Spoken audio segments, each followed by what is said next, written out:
He venido porque en mi tierra natal las cosas van mal. La violencia y la pobreza avanzan a un ritmo mortal. Tuve que salir, buscar, porvenir, resurgir, resistir, conseguir sobrevivir. La quimera de cruzar el estrecho en patera, mientras la gorilla costera espera en vela para atraparte. La odisea de cruzar esfera entera, sin destino ni cartera, huyendo hacia ningún parte. La voluntad, sacrificio de edificio en edificio, voy en busca de un oficio. El borde del precipicio estoy. Un trabajo me saque de aquí abajo, darle a mis hijos cobijos, demuéstrale quién soy. Me peleo con su gana, su hipocresía. Me peleo cada día con su ley de extranjería. Me peleo contra aquellos que sientan mi raza como una amenaza. Vienen a quitarnos el trabajo.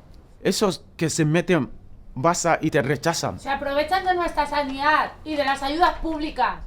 Tú no eres más que yo, no eres más que yo. Así es mi lucha cuando mi jefe me explota. ¿Quién me escucha?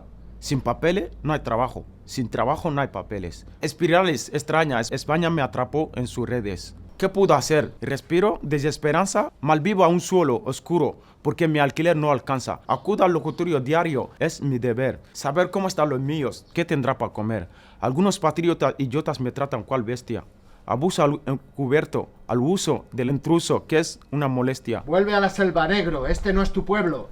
Extranjero forastero, sin dinero no me entero. El paisaje gris de mi país me obligó a huir, haciendo trabajos sucios para así no delinquir. La nostalgia de mi infancia, que es una historia. En mi memoria, ayer tan lejano, que no volveré a vivir. El error de ser colombianos, subsaharianos, rumanos. El temor de ver que pocos tienden su mano. Miedo a mi piel. Miedo a mi ser, miedo a mis costumbres. Ver qué rizo en otra lengua. Les irrita y les confunden. ¿A quién le cumbe si me aparto y no me adopto? El rapto repentino del rico país vecino. Solo pacto. Comparto mis comunidades, mis bienes, males, frustraciones, alegrías tradicionales, ancestrales. Pero mi nombre está en la lista, algunos me siguen en la pista. Seguramente eres ilegal, no tienes papeles. ¿Hasta cuánto esta discriminación, marginación? Mi diferencia es una excusa, la usa como la razón de opresión. Tengo documentación tras meses de adaptación.